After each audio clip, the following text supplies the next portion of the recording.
ഒരു കാര്യം ഇവിടെ സംഭവിച്ചിട്ടുണ്ടെങ്കിൽ അതിനൊരു കാരണമുണ്ടാകും. ഇങ്ങനെ കണ്ടെത്തിയിട്ടാണ് നമ്മൾ ഈ പ്രപഞ്ചം ഉണ്ടാകുന്നതിനൊരു കാരണം വേണമെന്ന് കണ്ടുപിടിച്ചാണ് ദൈവത്തിനെയൊക്കെ കണ്ടുപിടിച്ചത് തന്നെ. നമ്മൾ പൊതുവെ എല്ലാവരോടും ചോദിക്കുന്ന ഒരു ചോദ്യമുണ്ട്. ഇപ്പോൾ കഴിഞ്ഞ 5-6 ആളുകളോട് ചോദിച്ചിട്ടുണ്ട്. അതിൻ്റെ ഉത്തരങ്ങൾ എപ്പോഴും ഭയങ്കര ഇൻട്രസ്റ്റിംഗ് ആണ്. കേൾക്കാനും ആൾക്കാർക്ക് ഭയങ്കര താല്പര്യമാണ്. പ്രായപൂർത്തിയായ ഒരു ആണും പെണ്ണും അവർക്ക് സുഹൃത്തുക്കൾ മാത്രമായിരിക്കാൻ സാധിക്കുമോ കുറെ കാലം?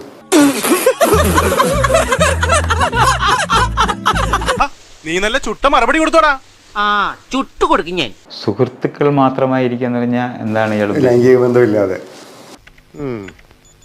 അത് സൗഹൃദ ബന്ധമല്ല.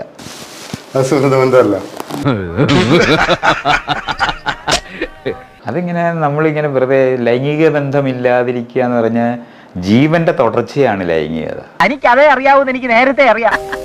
എന്താ വിശ്വാസമാകുന്നില്ലേ? അവരെന്തിനാ തുടരുന്നേ? മുമ്പോട്ട് വെച്ചാൽ മുമ്പോട്ട് തന്നെ വരും. രണ്ടുപേരും സുഹൃത്തുക്കളായി തുടരുന്നു. എന്തിനാ തുടരുന്നത്? ജീവൻ തുടരണ്ടേ? അവരെ പോലുള്ള ആളുകളെ ഉണ്ടാക്കുക എന്ന് പറയുന്നത് സ്വാഭാവികമായിട്ട് അതിനകത്തുള്ളതാണ്. നീ ഇത്ര മണ്ടനായി പോയല്ലോ.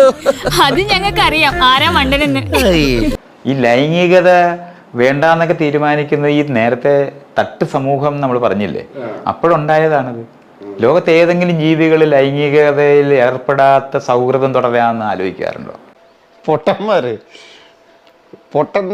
ലോക പൊട്ടനാണ് പൊട്ടന്മാര്.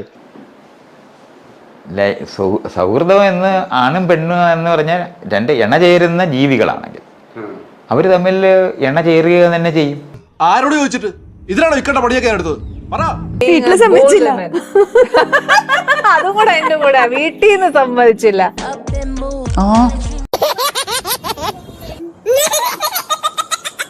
ഇണ ചേരാതെ തുടരേണ്ട ആവശ്യം എന്താ? രണ്ട് പുരുഷന്മാർ തമ്മിൽ സുഹൃത്തുക്കളാണ്. അവര് ഇണ ചേരുന്നവരല്ല. ഇണ ചേരാൻ കഴിവുള്ളവർ ഇണ ചേരാതെ തുടരേണ്ട ആവശ്യം എന്താണെന്നുള്ളത്, ഞാനിത് തെറ്റോ ശരിയോ എന്നുള്ള ചർച്ചയിലൊന്നും അല്ലേ പറയുന്നത്. ഇണ ചേരുന്നവരാണെങ്കിൽ അവർ ഇണ ചേർന്നിരിക്കും. ഇണ ചേരാതെ തുടരണം എന്ന് പറയുന്നത് ഇണ ചേരുന്നത് തെറ്റാണെന്ന് പഠിപ്പിച്ച ഒരു സമൂഹത്തിന്റെ യുക്തിക്കകത്താണ് ആ ചോദ്യം നിൽക്കുന്നത്. അതുകൊണ്ടാണ് ഇപ്പൊ എല്ലാവർക്കും മനസ്സിലായേ. നമ്മൾ തമ്മിൽ ഇവിടെ വെച്ചൊരു വാക്ക് തീർക്ക് ഒഴിവാക്കുന്നതല്ലേ നല്ലത്. ഇത് അഡ്ജസ്റ്റ്മെന്റ്. കിട്ടാത്ത മുന്തിരിങ്ങ പുള്ളിക്കും. ആണുങ്ങൾ ഇണ ചേരുന്നവരാണെന്നുണ്ടെങ്കിൽ ഇണ ചേരും. അവരിനകത്തു നിന്ന് അവരെ പോലുള്ള പതിപ്പ് ഉൽപ്പാദിപ്പിക്കാൻ കഴിവില്ലെങ്കിലും ഇണ ചേരും ഇണകളാണെങ്കിൽ. അല്ലാതെ ലൈംഗികത എന്തോ മാറ്റി വെക്കുന്ന എന്തോ എന്നാണ് തെറ്റിദ്ധരിക്കുന്നതുകൊണ്ടാണ്. അത് ശ്വാസം എടുക്കാതെ ഞാൻ ഇവിടെ ജീവിക്കുമെന്ന് പറയുന്ന പോലാണ്.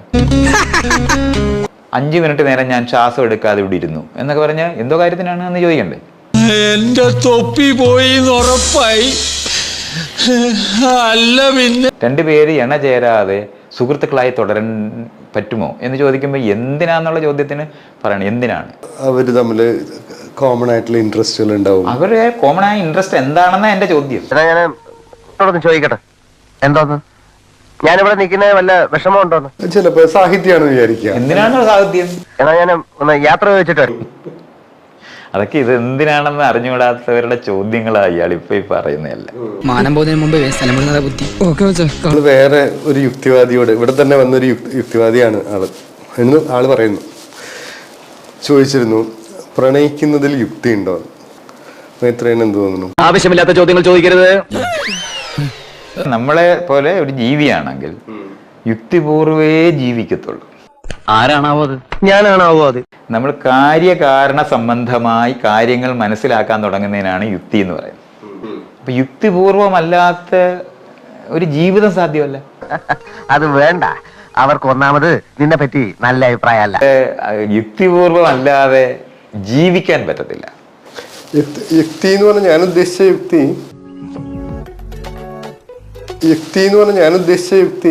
ഇതിലൊക്കെ ഭേദം നീ വാ തുറക്കാതിരിക്കുന്നതാ. ഞാൻ ഉദ്ദേശിച്ച യുക്തി അതിനൊരു നമുക്ക് ഒരു ചോദനകൾ കൊണ്ടുള്ള തീരുമാനങ്ങളല്ല, പ്രവർത്തികളുമല്ല, ഒരു ആലോചിച്ച് അത് തന്നെയാണ് താങ്കൾ ഇതിൽ ഇടപെടരുത്. ലോകത്തിനെ മനസ്സിലാക്കാനായിട്ട് ശ്രമം തുടങ്ങിയ നിമിഷം തൊട്ട് യുക്തിപൂർവമേ ചിന്തിക്കാൻ പറ്റുള്ളൂ. ഒരു കാര്യം ഇവിടെ സംഭവിച്ചിട്ടുണ്ടെങ്കിൽ അതിനൊരു കാരണം ഉണ്ടാകും.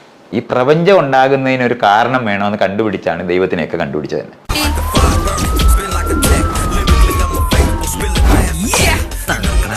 അത് യുക്തിപരമായിട്ട് കണ്ടുപിടിച്ചതാ. യുക്തിവാദികളുണ്ടാക്കിയതാണ് ദൈവത്തെ. യുക്തിവാദികളുണ്ടാക്കിയതാണ് ദൈവത്തെ. കണിശമായിട്ട് അല്ലാതെ ദൈവത്തിനുണ്ടാകാനൊത്തില്ല.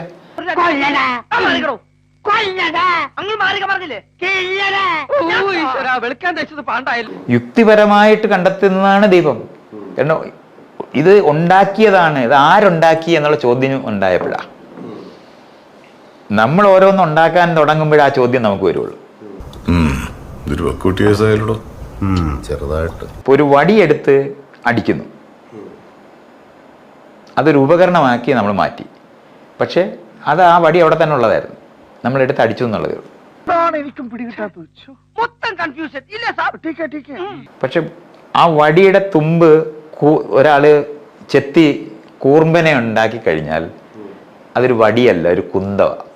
നിങ്ങൾ അതിന് കിടക്കുന്നു. കുന്തമുന എന്ന് പറഞ്ഞാൽ കുന്തമായി മാറിക്കഴിഞ്ഞാൽ ഒരാൾ ചോദിക്കും, ഇതാരടാ ഉണ്ടാക്കിയെന്ന് ചോദിക്കും.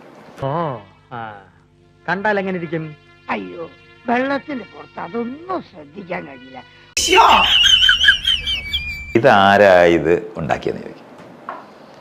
അങ്ങനെയാണ് ആദ്യമായിട്ട് ഉണ്ടാക്കിയതിൽ നിന്ന് ഉണ്ടാക്കിയവനെ കണ്ടെത്തുന്ന ചോദ്യം ഉണ്ടായത്. ഒന്നും ചുമ്മാ പറയില്ലെന്ന് ഇപ്പോഴെങ്കിലും മനസ്സിലായല്ലേ? ഈ ചോദ്യത്തിൽ നിന്നാണ് ഇതാരുണ്ടാക്കി എന്നുള്ള ചോദ്യം ഉണ്ടായത്. അപ്പോൾ പറഞ്ഞത് കൃഷ്ണൻ ഉണ്ടാക്കി അല്ലെങ്കിൽ ജോസഫ് ഉണ്ടാക്കി എന്ന് പറയുന്ന ഉത്തരം പറഞ്ഞത്. താൻ എന്ത് പറയുന്നു സർ? ഹോം സെക്രട്ടറി പറയുന്നതിനോട് ഞാൻ യോജിക്കുന്നു. അപ്പം ഇത് താനേ ഇങ്ങനെ ഉണ്ടാകത്തില്ല എന്നുള്ള ഉത്തരം വന്നപ്പോഴാണ് എല്ലാവരും കൂടെ ചാപ്പാടൊക്കെ അടിച്ച് ഇങ്ങനെ കിടന്നിട്ട് ഒരുത്തനിങ്ങനെ ഇതൊക്കെ ആരടാ അപ്പോൾ ഉണ്ടാക്കിയെന്ന് ചോദിച്ചു. അപ്പോൾ അവരവരുടെ ഇമാജിനേഷൻ അനുസരിച്ച് ഉണ്ടാക്കിയ ഉത്തരമാണ്. ഇതെല്ലാം ഉണ്ടാക്കിയതാണെങ്കിൽ ഇതുണ്ടാക്കിയ ഒരു ശക്തി ഉണ്ടാകുമെന്ന് കണ്ടുപിടിച്ചു.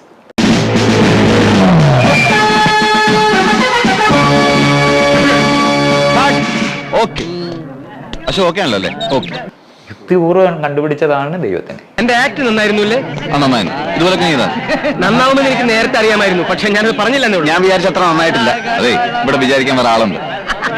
ദൈവത്തിനെ ആരുണ്ടാക്കി എന്നുള്ള ചോദ്യം ചോദിക്കാൻ തുടങ്ങുമ്പോഴാണ് അങ്ങനത്തെ ഒരു ഉത്തരം കൊണ്ട് എളുപ്പമല്ല എന്ന് വരും. ദൈവത്തിനെ അങ്ങനെ ആണെന്ന് പറയാവുന്നതല്ലാതെ ദൈവം എങ്ങനെ ഉണ്ടായെന്ന് ഉത്തരം പറയാൻ പറ്റത്തില്ല. പുലിയാണ് കേട്ടാ. നമ്മൾ ഒരു വരവൂടെ വരേണ്ടി വരും. ദൈവത്തിന്റെ അച്ഛൻ ആരാണെന്ന് ഉത്തരം പറയേണ്ടി വരും. പണ്ട് കാലത്ത് മനുഷ്യർക്ക് ഒരു പ്രശ്നമില്ല, ഇതൊരു ശക്തി ഉണ്ടാക്കിയെന്ന് അങ്ങ് വിശ്വസിച്ചാൽ മതി. പക്ഷെ ആ ശക്തി എങ്ങനെ ഉണ്ടായെന്ന ചോദ്യത്തിന് ഉത്തരമില്ലാതെ അവിടെ കിടക്കുകയായിരുന്നു.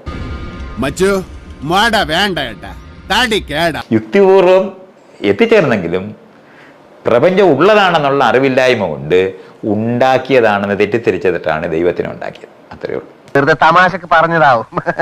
നമ്മളെന്തിന് വെറുതെ പ്രശ്നം ഉണ്ടാക്കുന്നു? സൗത്ത് ഇന്ത്യയിൽ ഇങ്ങനൊരു ഓപ്പറേഷൻ ഇതിനു മുമ്പ് നടന്നിട്ടുണ്ടോ സംശയമാണ് സർ.